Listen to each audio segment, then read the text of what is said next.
بسم اللہ الرحمن الرحیم۔ کل حاضری کی تعداد پرسوں سے بہتر رہی، لیکن یہ ضروری ہے کہ تمام بچے جو ہیں دیا ہوا کام بھی اور اپنا لیکچر بھی جو ہے وہ دیکھیں۔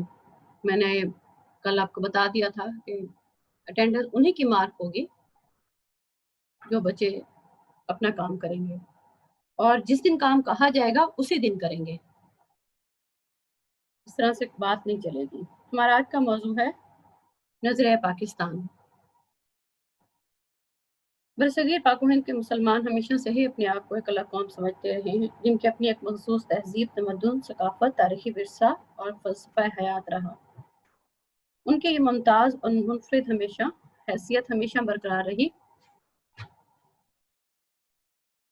اس بات کا تذکرہ ہمیں کل کے اپنے لیکچر میں بھی نظر آتا ہے، جب قائد اعظم محمد علی جناح نے اپنی تقریر میں جو قرارداد لاہور میں اس بات کا ذکر کیا کہ ہندوستان ہمیشہ مسلم انڈیا اور ہندو انڈیا میں بٹا رہا۔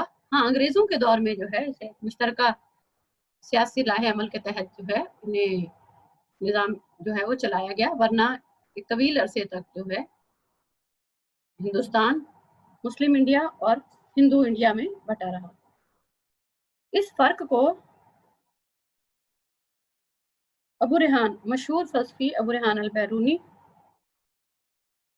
نے اپنی کتاب الہند میں کچھ اس طرح بیان کیا ہے کہ ہندوستان میں ہندو اور مسلمان تو بالکل علیحدہ اور مختلف قومیں ہیں۔ ان کا طرز تمدن، عادات، رسومات، لباس، یہاں تک کہ وہ ایک دوسرے کی ضد ہیں۔ ان میں کوئی قدر مشترک نہیں۔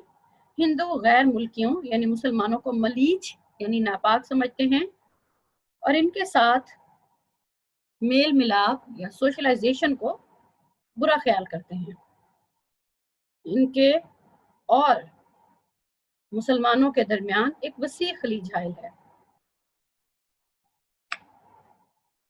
اب ہم دیکھتے ہیں کہ نظریے سے کیا مراد ہے۔ لفظ نظریہ یا آئیڈیالوجی ایک جدید اصطلاح یا ٹرمینالوجی ہے۔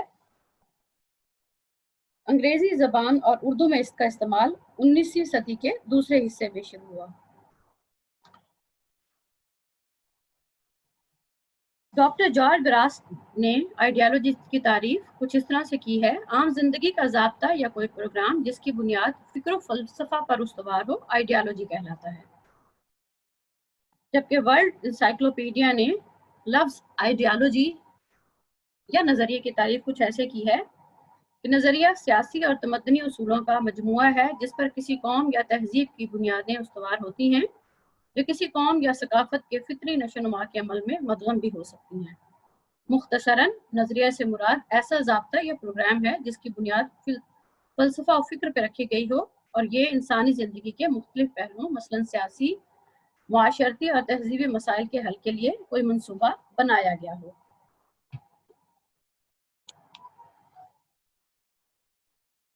یہ تو تھی نظریے کی تعریف۔ اب ہم دیکھتے ہیں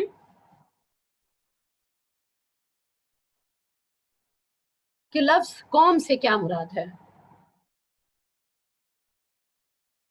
یعنی قوم اور قومیت۔ نظریہ قومیت کو سمجھنے کے لیے قوم اور قومیت کے تعارف سے واقفیت ضروری ہے۔ قومیت دراصل ایک احساس ہے، ایک احساس یکجہتی ہے۔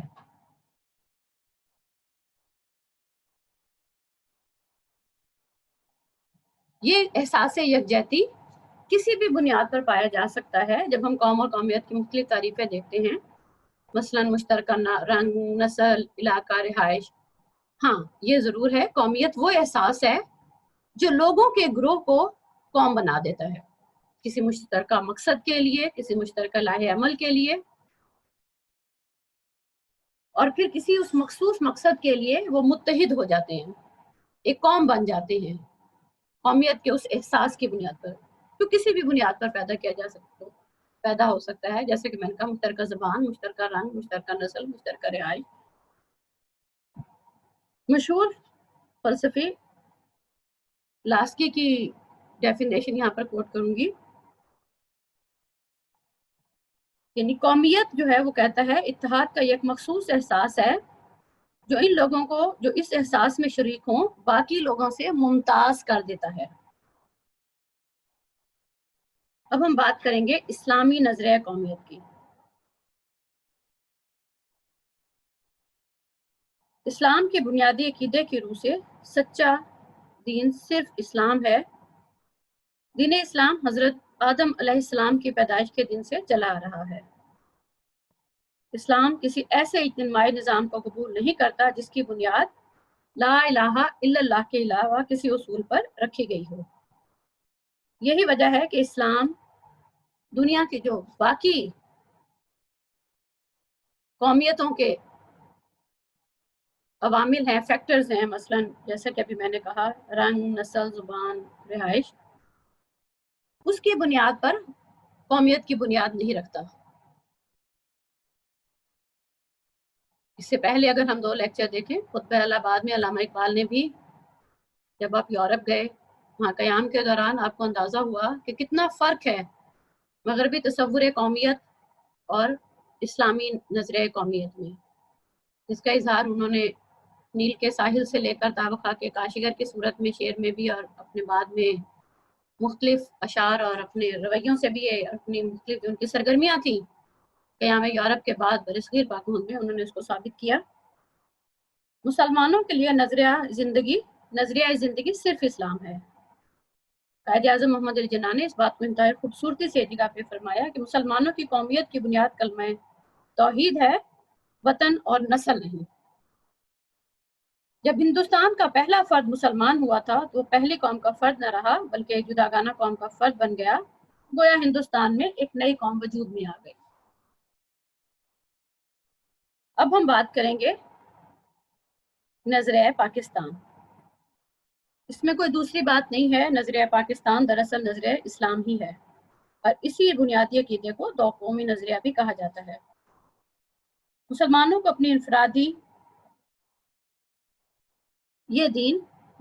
اپنی انفرادی اور اجتماعی زندگی میں تمام تر ہدایات اور رہنمائی فراہم کرتا ہے۔ یہی ملت اسلامیہ کا مقصد حیات بھی ہے اور یہی نصب العین نظریہ پاکستان ہے۔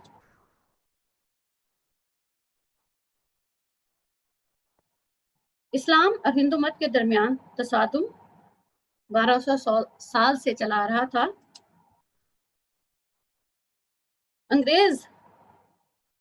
انگریزوں کے دور اقتدار میں یہ فرق پہلی بار سر سید احمد خان کے دور میں زبان کے فرق کی شکل میں ظاہر ہوا یا رونما ہوا، جب زبان اور رسم الخط کا سوال پیدا کر کے ہندوؤں نے گویا لسانی میدان میں پاکستان قائم کر دیا۔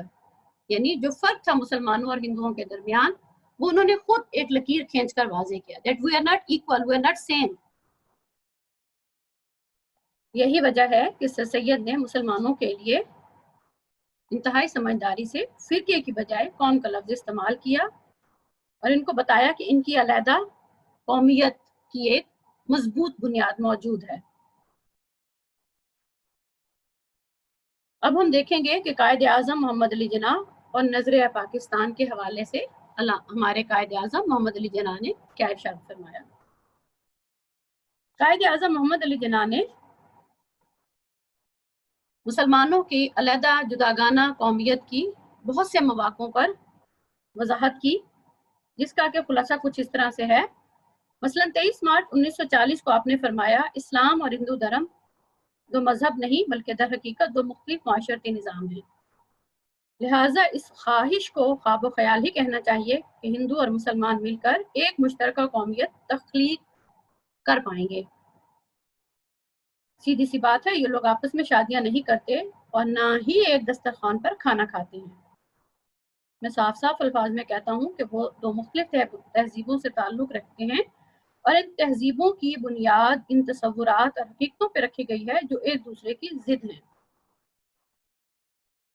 انسانی زندگی کے متعلق ہندوؤں اور مسلمانوں کے خیالات اور تصورات ایک دوسرے سے مختلف ہیں۔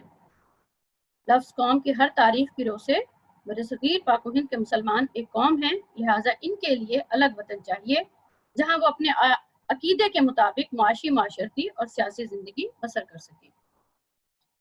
13 جنوری 1948 کو یعنی قیام پاکستان کے بعد اسلامیہ کالج پشاور کے طلباء سے خطاب کرتے ہوئے آپ نے فرمایا کہ ہم نے پاکستان کا مطالبہ محض ایک زمین کا ٹکڑا حاصل کرنے کے لیے نہیں کیا تھا، بلکہ ہم ایک ایسی تجربہ گاہ حاصل کرنا چاہتے تھے جہاں ہم اسلام کے اصولوں کی سچائی کو ثابت کر سکیں، یعنی اسلام ایک عالمگیر مذہب ہے۔ اسی طرح سے ہی آپ کی زندگی کی جو آخری تقریب ہے اسٹیٹ بینک آف پاکستان کا افتتاح، جو کہ 1 جولائی 1948 کو ہوا، آپ نے فرمایا اگر ہم نے مغرب کا معاشی نظریہ اور نظام اختیار کیا تو اس سے ہمیں اپنے عوام کے لیے امن اور خوشحالی نصیب کرنے کے لیے نصب العین میں کوئی مدد نہیں ملے گی۔ ہمیں اپنی تقدیر اپنے انفرادی انداز میں بنانی پڑے گی۔ ہمیں دنیا کے سامنے ایک مثالی معاشی نظام قائم کرنا ہوگا جو انسانی مساوات اور معاشرتی انصاف کے سچے اسلامی تصورات پر قائم ہو۔ اب ہم دیکھیں گے علامہ محمد اقبال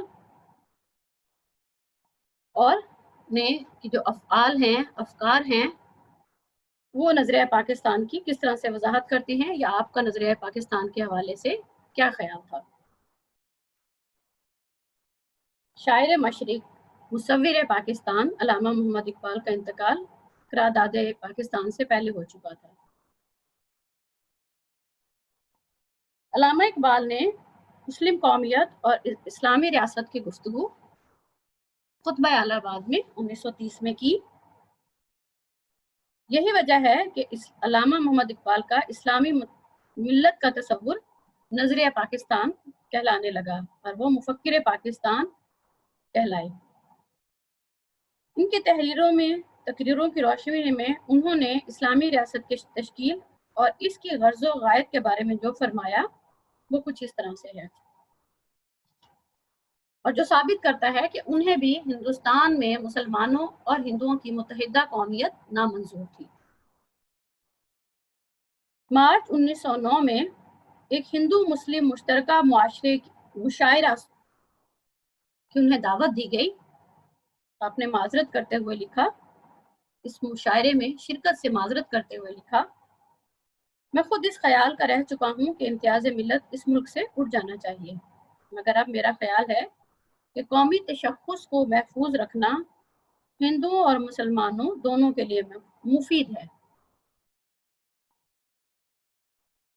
ہندوستان کے اندر مشترکہ قومیت پیدا کرنے کا خیال تو بہت خوبصورت ہے، مگر موجودہ حالت کے لحاظ سے ناقابل عمل ہے۔ یعنی اپنی زندگی قیام یورپ کے دوران جس طرح سے مشاہدہ کیا اور آپ واپس آئے، سامن کمیشن، نہرو رپورٹ، قائد اعظم کے 14 نکات، یہ وہ ساری چیزیں تھیں، گول میز کانفرنس کا ہونا، کہ جنہوں نے یہ بات واضح کر دی تھی وہ دیکھ تو نہ سکے پاکستان کی اپنے خواب کو شرمندہ تعبیر ہوتے ہوئے، لیکن یہ بات انہوں نے واضح طور پہ واضح کی مسلمانوں پر بھی اور برصغیر پاک و ہند میں رہنے والے انگریز حکومت پر بھی اور ہندوؤں پہ بھی، کہ آنے والے وقت میں مسلمانوں کی منزل ایک الگ اسلامی ریاست ہے۔